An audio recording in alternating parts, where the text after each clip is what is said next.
All parties, jurors, and alternates are present. You may resume. Thank you. Good afternoon. I want to give you all hopefully some good news. This morning I got through 180 slides. I only have 40 left. Okay. I know you just got done eating. It's warm in here. There are a lot of people. You're going to fall into that lunch coma in a few minutes. I'm going to start seeing a lot of heavy eyelids. Hang with me just for a few more minutes. I don't have much longer. Promise. The long part is behind us.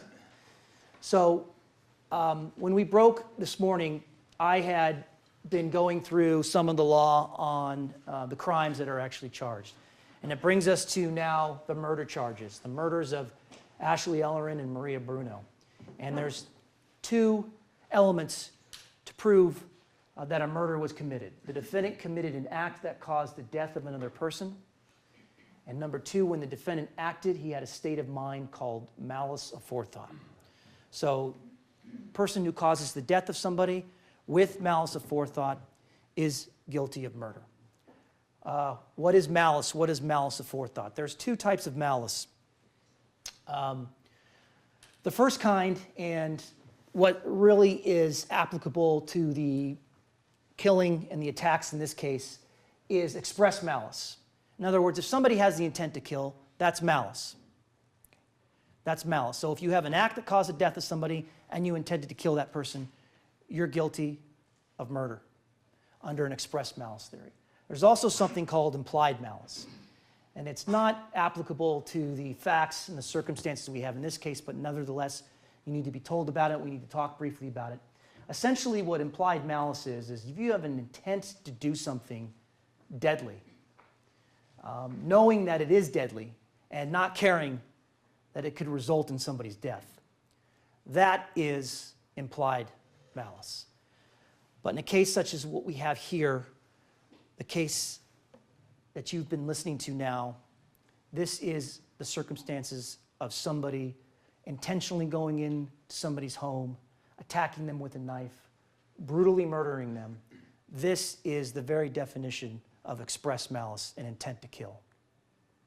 How do we know? What evidence has there been that the evidence in this case shows that there is an intent to kill? We have express malice. And again, you've heard these themes. We've talked about these pieces of evidence from the beginning this morning. The commonalities. It applies to all the victims in the case. Attacking the victims at night while they're alone and vulnerable. Attacking victims with a knife, stabbing the victims multiple times, and stabbing them again in areas of the body containing vital organs. All of that is proof that the perpetrator, the attacker in this case, intended to kill these victims.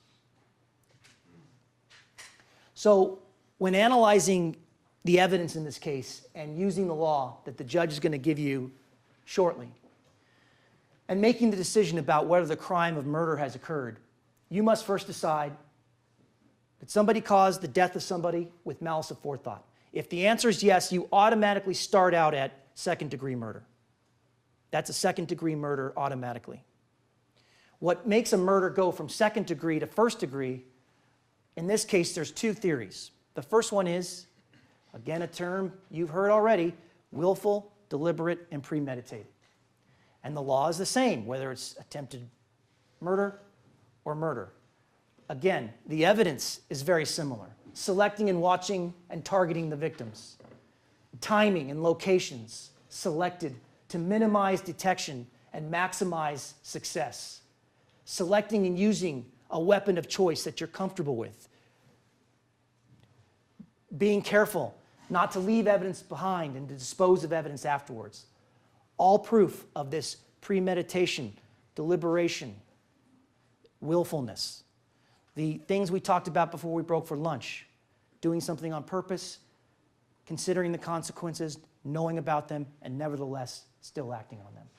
All evidence that these two murders, like the attempted murder of Michelle Murphy, was done willfully with premeditation and deliberation. The second legal concept that gets you from a second-degree murder to a first-degree murder is, again, something we've talked about, lying in wait. And the elements, as I'd showed you earlier, are the same. hiding your purpose, watching and waiting, making a surprise attack. The language, and you're going to see in the jury instructions, is very similar to the language in premeditation and deliberation. There's a lot of overlap. And you're also told that a person can conceal his purpose even if the victim is actually physically aware the person is there. But lying in wait is, again, taking us back to a lot of those similarities of the killer in this case, watching, waiting for the opportunity, selecting the perfect time, surprising the victim, overpowering the victim. That also goes, all of it, to lying in wait. So if you find that the murders in this case were committed willfully, premeditated, and deliberately, it's first-degree murder. If you find it was done while lying in wait, it's first-degree murder. And additionally, the law tells you the 12 of you who deliberate don't even have to agree. As long as the 12 of you who deliberate agree it's one or the other, or both, it's first-degree murder. So you could have a difference whether it's lying in wait or willful, deliberate, and premeditated, but as long as you agree it's one of them, it's first-degree murder. Your Honor, I missed my approach. Yes, sir.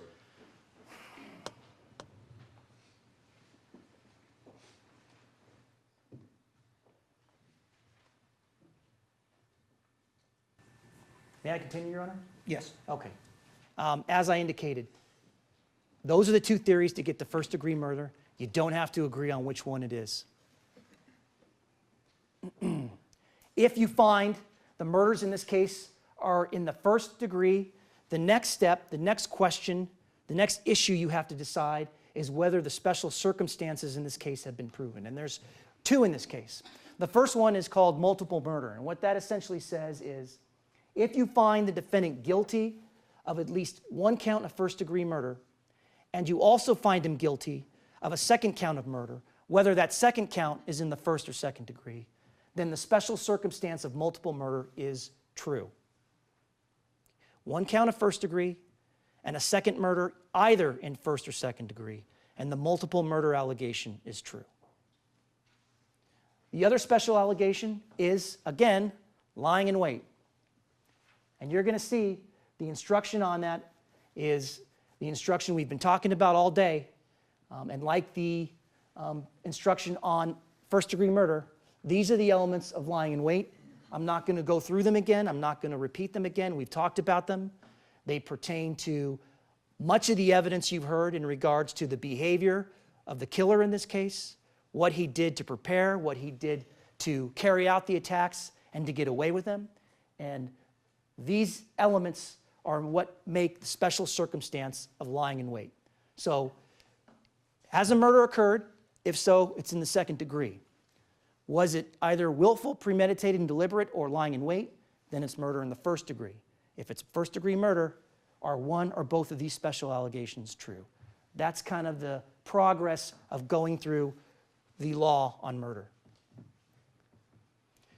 In addition to the murder allegations that we've now talked about, the same allegation that pertains to Michelle Murphy also pertains to Ashley and Maria, and that is personal use of a deadly or dangerous weapon.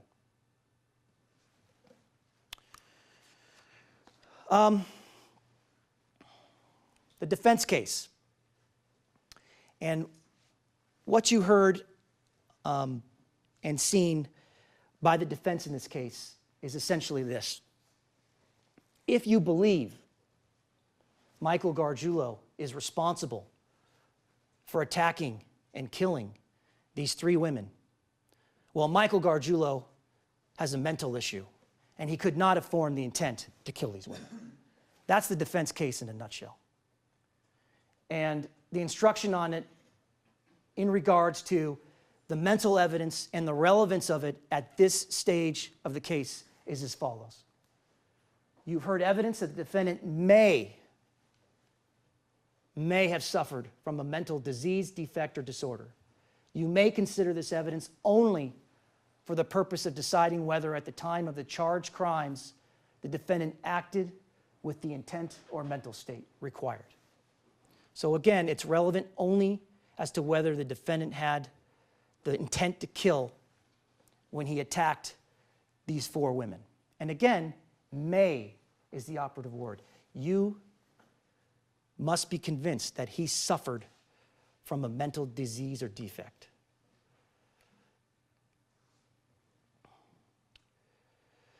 In considering the expert witness testimony, consider the opinions, and you are not required to accept them as true or correct.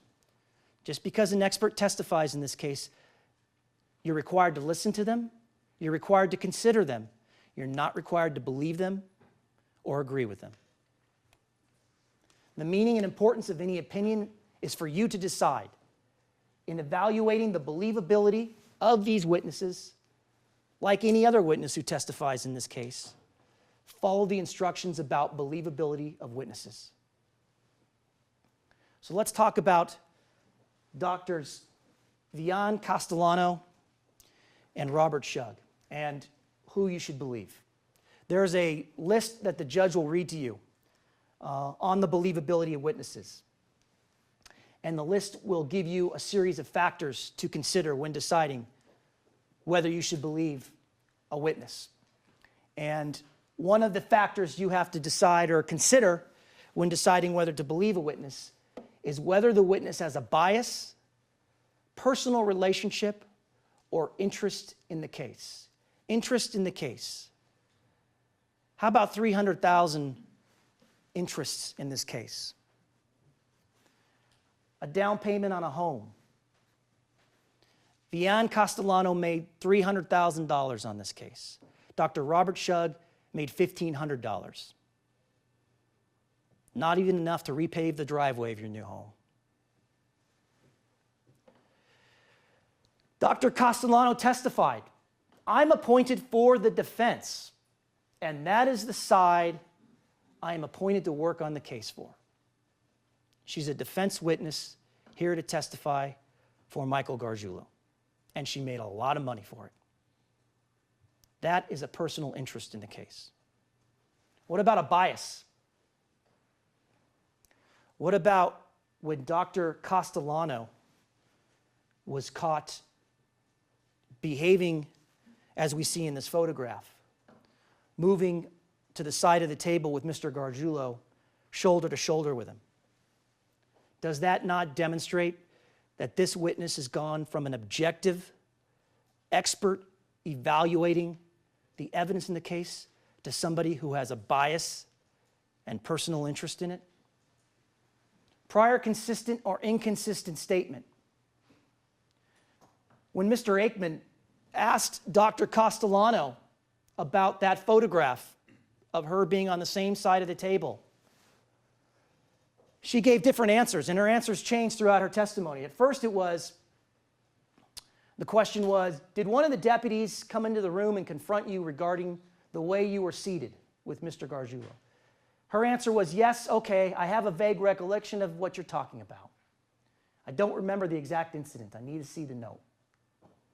After being shown the note, her answer was, what I recall was that a sheriff did come in and he asked me to move behind the table. At the time, I think I was seated either at a right angle or possibly almost next to Mr. Gargiulo.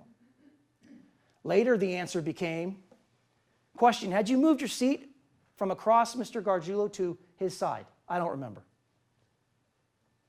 So it went from vague recollection to I kind of remember it, to now I don't remember, and then it ended with, did a sergeant come in and later find you in this position, being shown that photograph? No. No. Never happened. Prior consistent or inconsistent statements. If you decide a witness deliberately lied about something significant in this case, you should consider not believing the witness at all. Ladies and gentlemen, Deputy Alford came in and testified, absolutely, that's what happened. Dr. Castellano testified, no, it never happened. Somebody is lying. Ask yourselves, who's got reason, who's got motive to lie? Whose answer changed? Keep in mind, Deputy Alford said 2 important things. Number 1, I had never seen someone that comfortable with an inmate. Number 2, That was so significant, I now train my deputies on a situation like this. Yet Dr. Castellano would have you believe, no, it never happened. Somebody's lying. And if you believe Dr. Castellano is lying, you can absolutely use that as a reason to disregard her opinion and her testimony.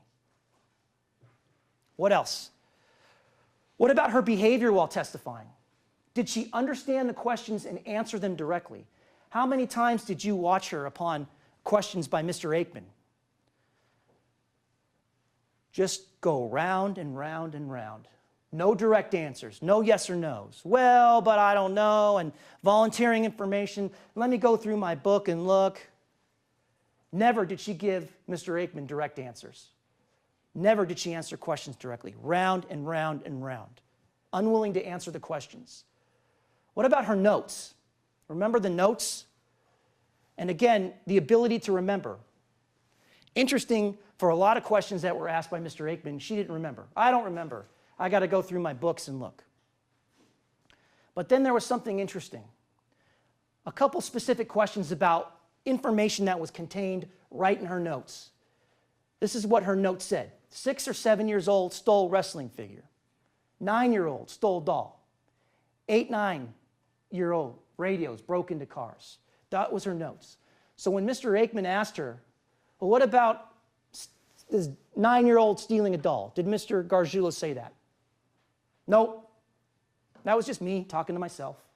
I write notes to myself all the time.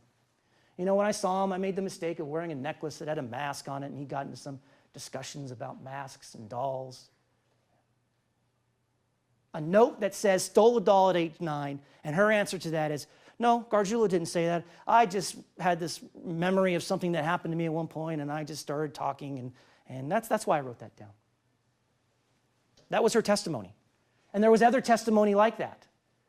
Your notes say stole doll at 9 years old, correct? Correct.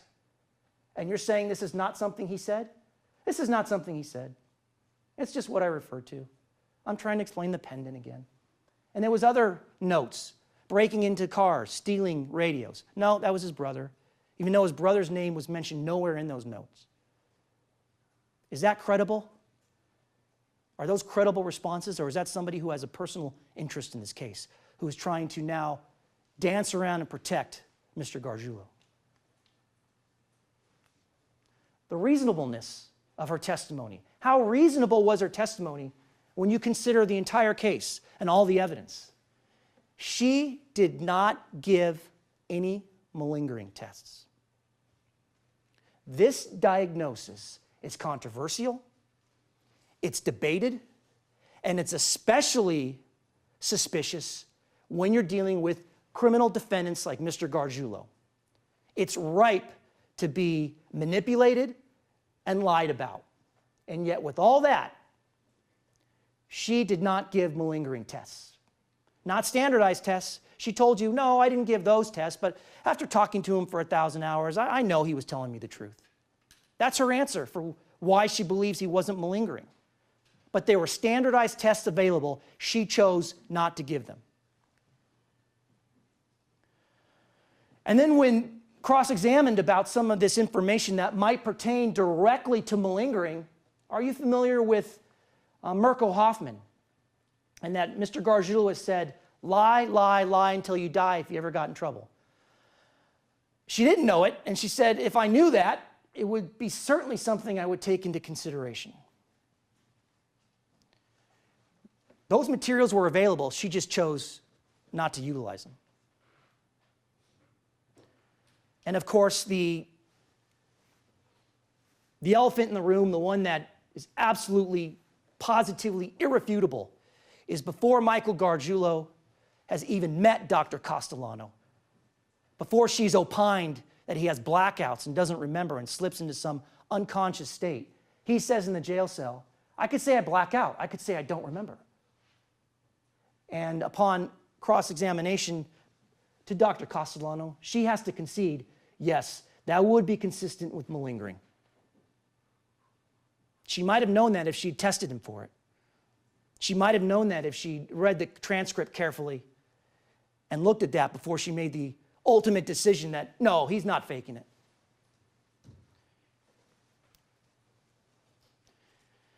Consider the reasons experts give you for their opinion, the facts or information on which the expert relied in reaching that opinion, and decide whether that information is true and accurate. Dr. Castellano relied on Michael Gargiulo himself and family members back in Chicago. Interestingly enough, during her conversations with the family, she chose not to record them. What about Dr. Shug? Dr. Shug spoke to people who knew Michael Gargiulo around the time these events occurred. And he recorded his interviews so they could be listened to by other medical professionals. But he interviewed people who knew him or with him or at or around the time of events in this case. Why is that important? Because it's right there in the law. This evidence is only relevant in deciding whether at the time of the charged crimes the defendant acted with the intent or mental state required. His mental state when he was 6, 8 years old back in Chicago, when he had been living in California for years, this is what's important. His mental state at the time these crimes occurred. Dr. Shug reviewed jail medical and mental health records near the time of incarceration and past the time of incarceration. And he told you, and we went through those records, not only with Dr. Shug, but with Dr. Castellano, that there was no credible evidence that the defendant suffered from this diagnosis of DID. Dr. Castellano was the one and only medical professional to diagnose him with DID.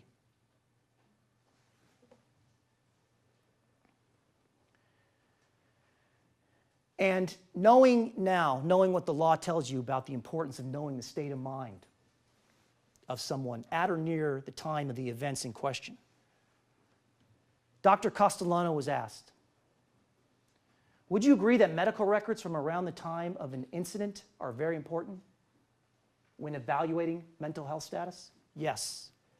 Yet, when Michael Gargiulo tells her, did he say to you, don't want to pull the medical records? That's what he said, yes. Does that not show Gargiulo's guilty mind? Does that not show that Dr. Castellano was bought and paid for? She wasn't doing her own critical, independent evaluation of Michael Gargiulo. She was going along with Michael Gargiulo. The entire defense in this case depends on you believing and accepting Dr. Castellano's conclusions.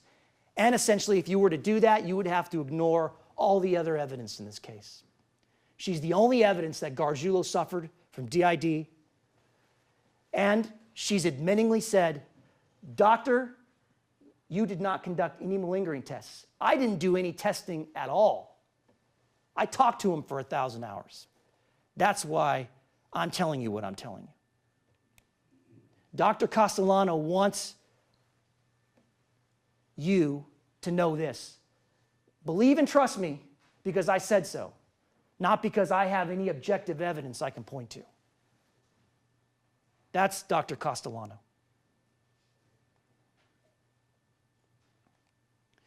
The law tells you the instructions you'll be given. You may disregard any opinion you find unbelievable, unreasonable, or unsupported by the evidence.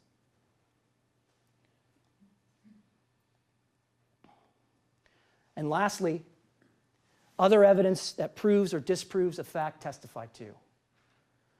Dr. Shug told you that in his opinion, the only thing Michael Gargiulo suffers from is antisocial personality disorder. And not only does that not affect or preclude him from forming the intent to kill, it actually enhances his ability to form the intent to commit crimes, such as the ones in this case.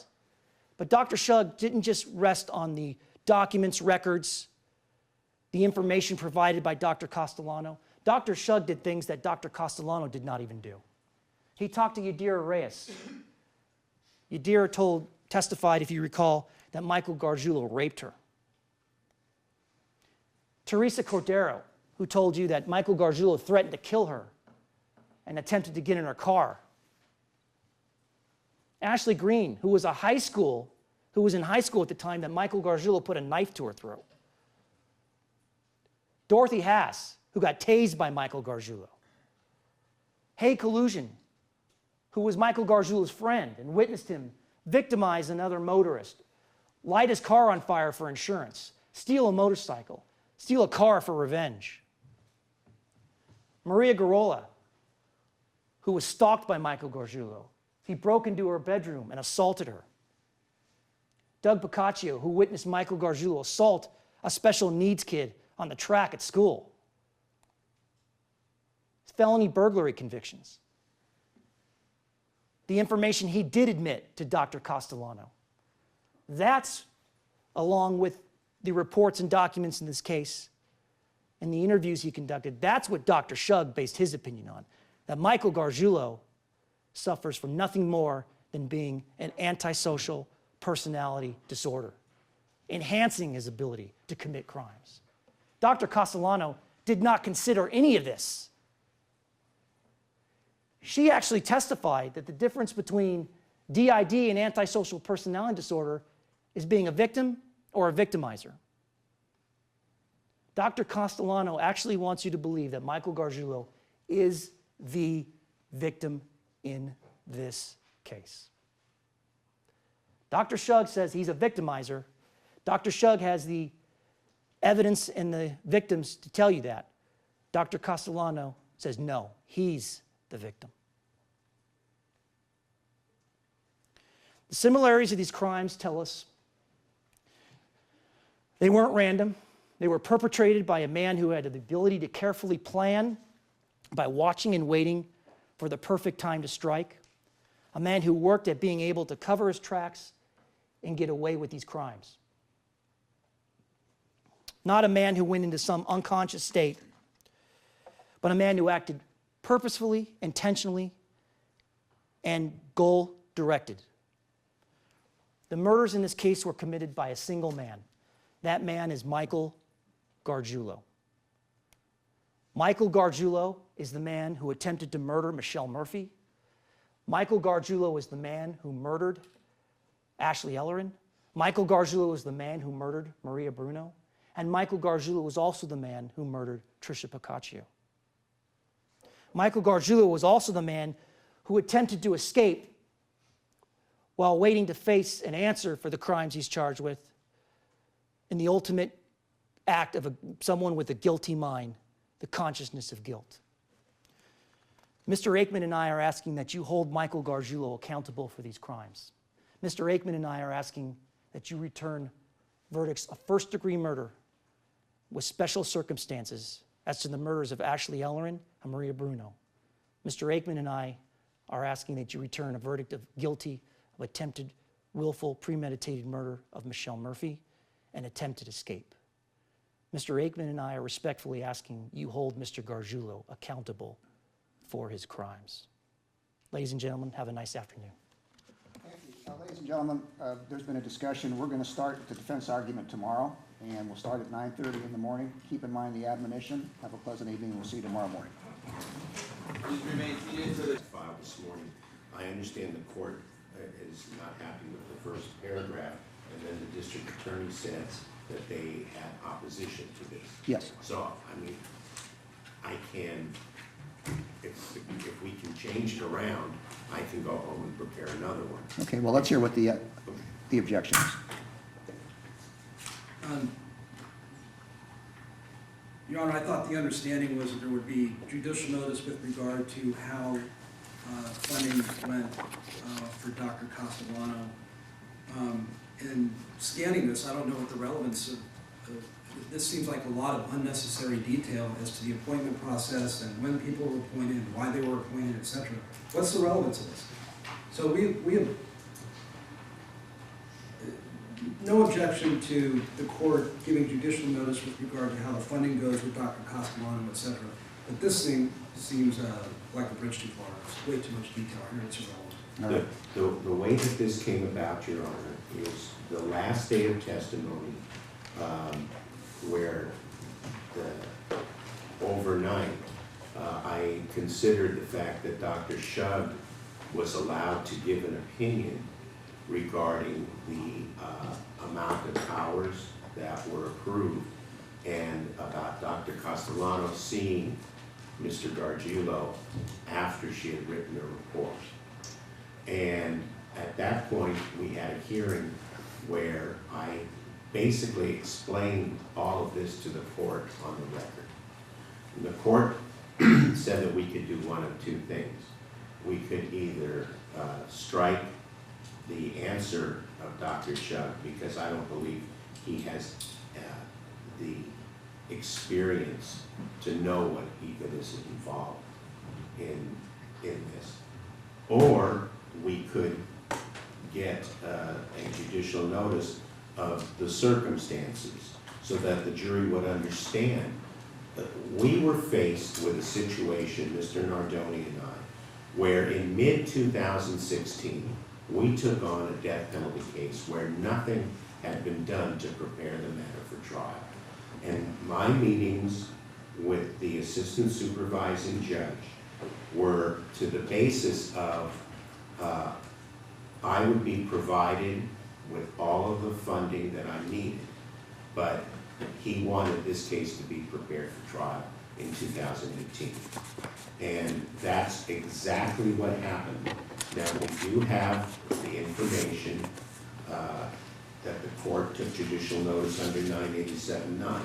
But I don't think it's fair to let the jury hang and think that we have had 10 years or more to do this and prepare this case.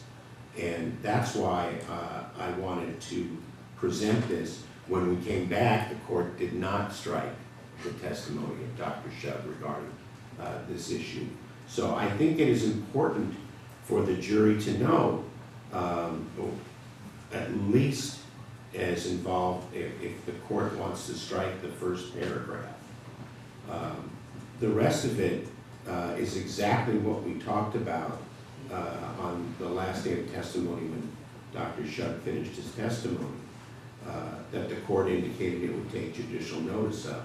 I actually had prepared this to bring it in yesterday, and I forgot I left it on my desk when I came in. But Well, I think there may have been a misunderstanding. If you could, I remember that I said I would give you, I gave you the possibilities of how we could handle it. yes, When I said take judicial notice, not of all these facts that, because it's not relevant. The only thing that he raised, why did she take so much money? And here, we're telling, as I've told the jurors before, and I'm happy to tell them again, it was approved, they went to the appropriate appointing authorities, they asked for the money, and they got it. well, I understand that, and I can make those arguments as well.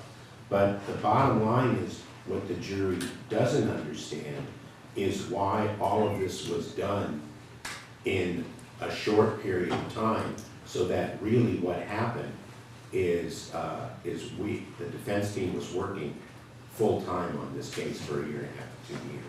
On the other hand, to accept a comparison of Dr. Shug, who was appointed under 1027 for purposes of determining whether or not there's insanity. Dr. Castellano was appointed under 987-9, which is also a big difference. So I don't know, I'm just saying, I can't, if this isn't in, I can't argue to the jury that I've only been preparing this case for trial for 2 years. I don't think it's a relevant factor. I understand why you do. The only thing they need to know, based on Dr. Shug's testimony, is that Dr. Castellano played by the rules. She comes to you, I mean, they're not going to hear that. She tells you what she wants to spend. You go to the assistant supervising judge. You make a presentation to that bench officer. And if they determine that it's a just request, they approve the funds, and then you disperse them to the witness. And that's all the jury needs to know. And you're free to argue that she didn't do anything wrong. She followed the rules. There you go. All right. Okay? All right. Yes, thank you. Thank you. Thank you. All right.